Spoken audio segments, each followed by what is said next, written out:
Price lot எல்லாருக்கும் சோத்திரம். பிரியமானவர்களே, இந்த ஜீசஸ் சைட்டு கால் யூடியூப் வழியாக பார்க்குற என் சகோதர சகோதரிகளுக்காக கத்தரை சோத்திரிக்கிறேன். இந்நாளிலே கூட யோவான் 8ஆம் அதிகாரத்தில் நம்ம பார்க்குறோம். இன்றைக்கி எதை குறித்து பார்க்க போகிறோன்னு பார்த்தீங்கன்னா, விபச்சாரத்திலே கையும் மெய்யுமாய் பிடிப்பட்டவளை குறித்து நம்ம பார்க்க போகிறோம். சரி, இது இயேசு என்ன சொல்லுகிறார், அங்கே இருக்கிற மக்கள் என்ன சொல்லுகிறார்கள் என்று கிறிஸ்தவர்களுக்கு நிறைய பேருக்கு தெரியும். இது அறியாதவர்களுக்கு தயவு செய்து அறிந்தவர்கள் ஷேர் பண்ணுங்கள். கண்டிப்பாக கர்த்தர் உங்களை ஆசீர்வதிப்பார். ஆமென். இயேசு ஒலிவமலைக்கு போனார். மறுநாள் காலையிலே அவர் திரும்பி தேவாலயத்துக்கு வந்தபோது, எங்கே வந்திருக்காரு? தேவாலயத்துக்கு வந்தபோது ஜனங்கள் எல்லாரும் அவரிடத்தில் வந்தார்கள். அவர் உட்கார்ந்து அவர்களுக்கு உபதேசம் பண்ணினார். ஆல்ரெடி அவர் என்ன பண்ணியிருக்கிறாரு? ஜப ஆலயத்தில் உட்கார்ந்துருக்கிறாரு. அவர் வந்திருக்கிறாருன்னு அநேக பேர் அறிந்ததுனாலே அவர்களுக்கு அவர் என்ன பண்ணுறாரு? அவரிடத்தில் வந்தார்கள். அவர் உட்கார்ந்து அவர்களுக்கு உபதேசம் பண்ணினார். உபதேசம் பிதாவை குறித்து, பாவத்தை குறித்து, சாபத்தை குறித்து, நன்மையை குறித்து, அன்பை குறித்து அவர் என்ன பண்ணுறார்? பேசி கொண்டிருக்கார். அப்பொழுது விபச்சாரத்திலே கண்டு பிடிக்கப்பட்ட ஒரு ஸ்திரீயை வேதபாரகரும் பரீசரும் அவரிடத்தில் கொண்டு வந்து, எப்படி? வேதபாரகரும் பரீசரும் அவரிடத்தில் கொண்டு வந்து அவளை நடுவே நிறுத்தி, போதகரே, இந்த ஸ்திரீ விபச்சாரத்தில் கையும் களவுமாய் பிடிக்கப்பட்டால் என்ன? இங்கே இந்த பரீசரும் வேதபாரகம் கொண்டு வந்திருக்காங்கன்னா, மோசே என்ற ஒரு தீர்க்கதரிசி இருந்தார். அந்த அநேக ஜனங்களை அவர் நடத்தி கொண்டு வந்தார். எப்படின்னா, அடிமையாக இருந்தவர்களை நடத்தி கொண்டு வந்து ஒரு மோசே இருந்தார். அவர் என்ன செய்கிறார் என்றால், இப்படிப்பட்ட பாவத்தில் கண்டுபிடிக்கப்படும் பொழுது அவங்கள கல்லாலே அடித்து சாகடிக்கணும் அப்படின்னு சொல்லி அவர் என்ன பண்ணியிருக்கார்? ஒரு சட்டத்தை வைத்திருந்தார். அப்போ அதனால் இயேசு மன்னிக்கிறவராக இருக்கிறாரு. அநேக ஜனங்களுக்கு வேறு மாதிரி உபதேசம் சொல்லி கொண்டிருக்கிறாரு. ஒரு கன்னத்தில் அரைஞ்சா மறு கன்னத்தை காட்டுன்னு சொல்கிறாரு. இவர் என்ன சொல்கிறா பார்க்கலாம். இவர் எப்படியாவது பிடிச்சி என்ன பண்ணணும்? சிலுவையில் அறையணுன்ற அவங்களுக்கோட நோக்கத்தோடு தான் அந்த வேத பரவரும் பரீசரும் அவரிடத்தில் கொண்டு வந்து அவளை நடுவி நிறுத்தி, போதகரே, இந்த ஸ்ரீ உபச்சாரத்தில் கையும் மெய்யுமாய் பிடிக்கப்பட்டால் இப்படிப்பட்டவர்களை கல்லெறிந்து கொள்ள வேண்டும் என்று மோசே நியாயப்பிரமாணத்தினால் நமக்கு கட்டளையிட்டிருக்கிறாரே, நீர் என்ன சொல்லுகிறீர் என்றார்கள். இப்படி ஒரு சட்டம் இருக்குது, நீங்கள் என்ன சொல்ல போகிறீங்க அப்படின்னு சொல்லி இயேசுவினிடத்தில் வேதபாரகரும் பரீசரும் அவங்கெல்லாம் எப்படின்னா சபையில் இருக்கிறவங்க. அவரை என்ன பண்ணுறாங்க? பல்லை பிடிச்சி பார்க்குறாங்க. மாட்டை பல்லை பிடிச்சி பார்க்குற மாதிரி அவரை பார்க்குறாங்க. நீ என்ன சொல்லுகிறீர் என்றார்கள். அவர் மேல் குற்றம் சுமத்துவதற்கான காரணம் உண்டாக பொருட்டு அவரை சோதிக்கும்படி இப்படி சொன்னார்கள். இயேசுவோ குனிந்து விரலினால் தரையிலே எழுதினார். ஒன்றும் பேசல, கம்முன்னு அவர் பாட்டில் எழுதுகிறார். அவர்கள் ஓயாமல் அவரை கேட்டுக்கொண்டு இருக்கையில் அவர் நிமிர்ந்து பார்த்து, உங்களில் பாவம் இல்லாதவன் இவள் மேல் முதலாவது கல்லெறிய கடவான் என்று சொல்லி. பிரியமானவர்களே, இதை நீங்கள் அண்டர்லைன் அப்படி பண்ணிக்கங்க. என்னென்னா, இன்றைக்கி விபச்சாரத்தில் ஏகப்பட்ட பிரச்சனை. 80 வயசு பாட்டியும் தனியாக போகல, 7 வயசு பிள்ளையும் தனியாக போகல, 7 மாதத்து குழந்தையும் தனியாக இருக்க முடியல. விபச்சாரத்தில் அகப்பட்டு முழுகி கொண்டு இருக்கிற காரியம் நடந்து கொண்டு இருக்கிறது தமிழ்நாட்டில், இந்தியாவிலே.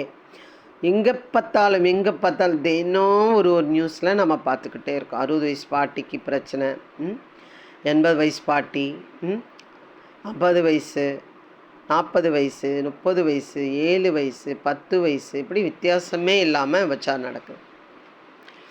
இது ஓயாமல் ஜனங்கள் கேட்டுகிட்டே இருக்காங்க. இதுக்கு என்ன செய்யுது? இதுக்கு என்ன? உடனே சிஎம் கிட்ட ஓடுறோம். உடனே சிஎம்னா அவங்க வீட்டு வேலைக்காரன்னு எனக்கு தெரியல. அதாவது என்ன சொல்கிறதுன்னு எனக்கு தெரியல. நான் என் வீட்டில் நிலைக்கால் இருக்கிறது, கதவு இருக்கிறது, தாழ்பால் இருக்கிறது, பூட்டு இருக்கிறது. நான் தான் பத்திரமா இருக்கணும். சிஎம் என்ன பண்ணுவார்?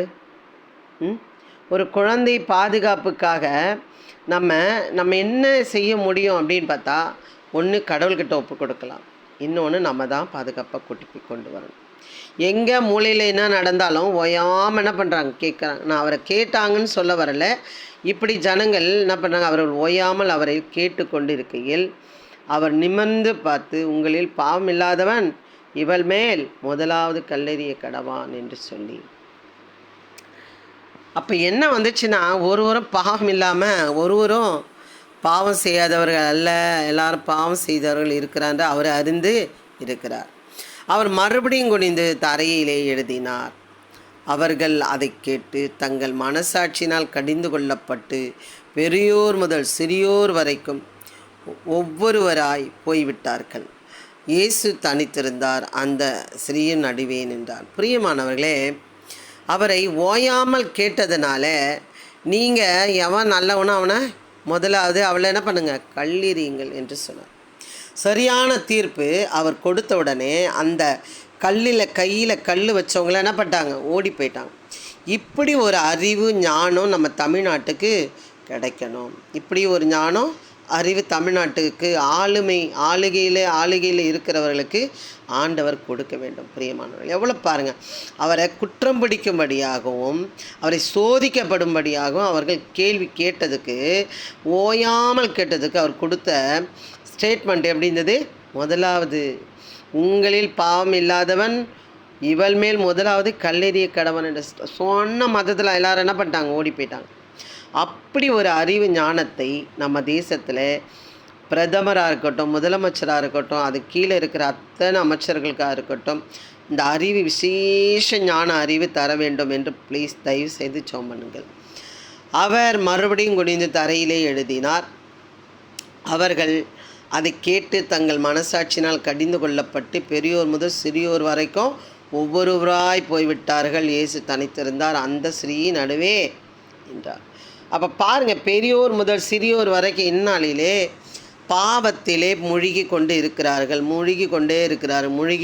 இருக்கிறார்கள். எப்படி, என்னென்ன விதமாக அப்படின்னு பார்த்தீங்கன்னா, செல்ஃபோன் வழியாக அதிகமாக செல்ஃபோன் வழியாக, பின்பு வெளி உலகத்தை பார்க்கும் பொழுது பாவத்திலே முழுகி கொண்டு, இந்த லட்சணத்தில் விபச்சாரத்துக்கு அவங்க என்ன பண்ணுறாங்கன்னா, இப்படி நடந்து கொண்டே இருக்குது, எங்கே பார்த்தாலும் நடந்து கொண்டே இருக்குதுன்னு சொல்லி விபச்சார தொழில் செய்கிறவர்களுக்கு அவங்க என்ன பண்ணுறாங்கன்னா அங்கீகாரம் கொடுக்குறார்கள். நீங்கள் அங்கேயாவது போய் என்ன பண்ணுங்கள், நோய் வந்து சாவுங்கடான்னு சொல்லி ஒரு ஐயா ஊழியக்காரர் சொல்லியிருந்தார். அது மாதிரி நீங்கள் அங்கேயாவது போங்க, காசை கொடுத்து, சின்ன பிள்ளைங்கள வயசானவங்கள தொடாதீங்க அப்படின்னு நினச்சி சட்டத்தை எழுதிட்டாங்க.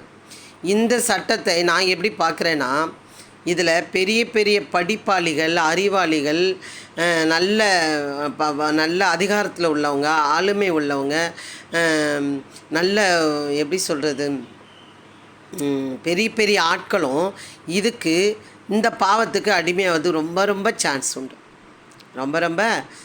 உண்டு. அதிகாரத்தில் இருக்கிறவங்க, பணக்காரங்க, நிறைய பேர் இதில் இந்த வலையில் என்ன பண்ணுவாங்க, அகப்பட்டு கொள்ளுவார்கள். பிரியமானவர்களே, அவங்க அந்த கவர்மெண்ட் கொடுத்த அந்த ஸ்டேட்மெண்ட்டு நிறைய பேர் அதில் அகப்பட்டு கொள்வார்கள். பிரியமானவர், ஜெபம் பண்ணுங்க, எவ்வளோ அழகாக அவர் கொடுத்தார் பாருங்கள்.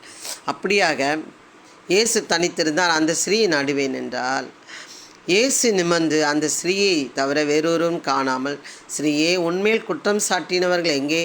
ஒருவனாங்களே உன்னை ஆக்கணைக்கு உள்ளாக தீர்க்கவில்லையா என்றார். அதற்கு அவள், இல்லை ஆண்டவரே என்றாள். இயேசு அவளை நோக்கி, நானும் உன்னை ஆக்கணைக்குள்ளாக தீர்க்கிறதில்லை, நீ போ, இனி பாவம் செய்யாது. எவ்வளோ அழகான ஸ்டேட்மெண்ட். நீ போ, இனி பாவம் செய்யாது. அவள் செய்தாளா என்று நம்ம பார்த்தோம்னா செய்யவே இல்லை. பிரியமானவர்களே, அன்பான ஆண்டவருக்கு ரொம்ப ஒரு சீஷியாக மாறி போனாள் அவள். நீ போய் இனி பாவம் செய்யாதே. எப்படி இது அவர் சொன்னதை அவர் கேட்டாவ அப்படின்னு பார்த்தீங்கன்னா, அவர் பிதாவை கொண்டு அவர் என்ன பண்ணுறாரு, முன்வைத்து செய்கிறார். அதுபோல் ஆளுமை செய்கிறவர்கள் கடவுளை முன்வைத்து செய்கிறவர்களாக மாறப்பட வேண்டும். நாம் நம்ம பிள்ளைகளுக்காக அதிகமாக ஜெபிக்க வேண்டும்.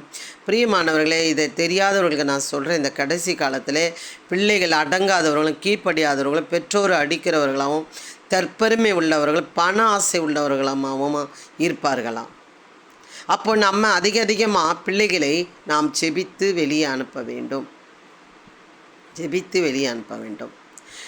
நம்ம பார்த்தோம்னா பாருங்கள், இதை சொல்லிட்டு சொல்கிறேன் உங்களுக்கு.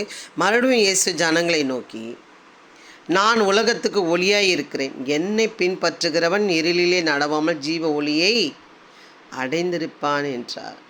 பிரியமானவர்களே, ஆண்டவர் இதெல்லாம் நான் இப்போ முன்ன சொன்னேன் பார்த்தீங்களா? தற்பெருமை உள்ளவர்கள், பண ஆசை உள்ளவர்கள், கீழ்ப்படியாதவர்கள், பெற்றோர்களை அடிக்கிறவர்கள், அடங்காதவர்கள், உபச்சாரத்தில் வேசித்தனதுக்கு அப்படியே அதிலே முழுகிறவர்களாக இருப்பார்கள் என்று, அருவருப்புள்ளவர்களாக இருப்பார்கள் என்று வேதம் சொல்கிறது. அதிலே அகப்பட்டவர்களை காப்பாற்ற வேண்டும், நம்ம பிள்ளைகளை பாதுகாக்க வேண்டும் என்றால், என்னை பின்பற்றுகிறவன் இருளிலே நடவாமல் ஒளியிலே நடந்திருப்பான் என்றார். அப்படியாக நம்ம இந்த காலத்தை என்னென்று அறிந்து பிள்ளைகளுக்கு செபித்து அனுப்ப வேண்டிய கட்டாயத்தில் நாம் இருக்கிறோம். செபித்து அனுப்ப வேண்டிய கட்டாயத்திலே இருக்கிறோம். பாருங்கள், ராஜீவ்காந்தியாக இருக்கட்டும், இல்லை இந்திரா காந்தியாக இருக்கட்டும், இல்லை காந்தி தாத்தாவாக இருக்கட்டும், அவர்கள் கூட அநேக பேர் போர் சேவர்கள் கூட அவர்களோட பாதுகாப்புக்கு இருந்தார்கள். சரிங்களா? ஆனாலும் அவர்கள் கொல்லப்பட்டார்கள், மனிதர்களாலே கொல்லப்பட்டார்கள், ஷூட் பண்ணப்பட்டார்கள். அவ்வளோதாங்க, மனுஷனோட பாதுகாப்பு அவ்வளோதான். ஆனால் கர்த்தரிடத்திலே நம்ம பிள்ளைகளை ஒப்பு கொடுக்கும் பொழுது அவர் அழகாக பாதுகாக்கிறது, தேவ தூதனை அனுப்புகிறவராக இருக்கிறார். இந்த இந்த எவ்வளோ அழகாக ஒரு ஜட்ஜ்மெண்ட் கொடுக்குறாரோ, முதலாவது எல்லாரும் ஓடி போயிட்டான். அதே போல் ஒரு ஜட்ஜ்மெண்ட்டு கொடுக்கப்பட வேண்டும். நீ இனி பாவம் செய்யாதேன்னு சொன்ன உடனே அவள் மாறி போனாள். அது எப்படி மாறுச்சு? ராஜாவா சொன்னார்? இல்லை, கடவுள் சொல்லுகிறார், இந்த உலகத்துக்காக தன் ஜீவனை தந்து ரத்தம் சிந்தி ஜீவனை தந்தவர் சொல்ல, சிலுவை சுமந்தர் சொல்ல, நீ இனி பாவம் செய்யாது சொன்ன மாத்திரத்தில் மனமாறினாள். அப்படியாக இந்த நாளிலே காலம் பொல்லாததாக இருக்கிறது என்று அறிந்து பிள்ளைகளை நம் கர்த்தருக்குள் ஒப்பு கொடுப்போம். நம்ம பிள்ளைகளை பாதுகாப்புக்காக செபிப்போம். இந்த தேசத்துக்காக ஜெபிக்க நம்மளிடத்துல தான் கொடுத்துருக்கிறாரே தவிர பெரிய பெரிய சேனாதிபதிகளுக்கும் பெரிய பெரிய அதிகாரிகளுக்கும் சொல்லப்படவில்லை. அவர்களுக்காக ஜெபிக்கும்படியே நமக்கு தான் அவர் சொல்லி கொடுத்துருக்கிறார். பிரியமானவர்களே, அதனாலே இந்த விபச்சாரத்தில் இந்த அங்கீகாரம் இல்லாமல் போகணும். இதுக்கு வேறு எதனா ஒரு சொல்யூஷன் வரணும் என்று தயவு செய்து ப்ளீஸ் ஜெபம் பண்ணுங்கள்.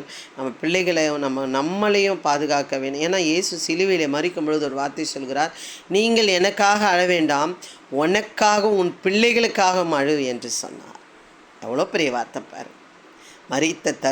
மறிக்க வேண்டிய தருவாயிலே சிலுவையிலே தொங்கி கொண்டு இருந்த காலத்தில், இரத்தமெல்லாம் போய்கொண்டு இருக்கிற நேரத்தில், பலவீனங்கள் இருந்த நேரத்தில், அநேக அடிகள் மத்தியிலே அவர் அடிக்கப்பட்ட இருந்த நேரத்திலே அவர் சொன்னார் ஒரு வார்த்தை, நீ எனக்காக அழ வேண்டாம், உனக்காகவும் பிள்ளைகளுக்காக அழைப்பார். பிரியமானவர்கள், அந்த காலத்திலே நாம் வந்திருக்கிறோம் என்று அறிந்து பிள்ளைகளை பாதுகாப்புக்காக இந்த மாதிரியான சட்டங்கள் சரிப்படுத்தப்பட வேண்டும் என்று செபிக்கிறவர்களாக, இந்த அரசாங்கம் சீராக இந்த தேசத்தை ஆள வேண்டும் என்பதற்காக ஜெபித்து கொள்ளுங்கள். கண்டிப்பாக கர்த்தர் நம்ம தேசத்தை ஒரு பெரிய ஆசீர்வாதமான தேசமாக மாற்ற வல்லவராக இருக்கிறார். ஆமென். God bless you. தொடர்ந்து ஜெபம் பண்ணுங்கள். கர்த்தர் உங்களை ஆசீர்வதிப்பாராக. ஆமென். God bless you.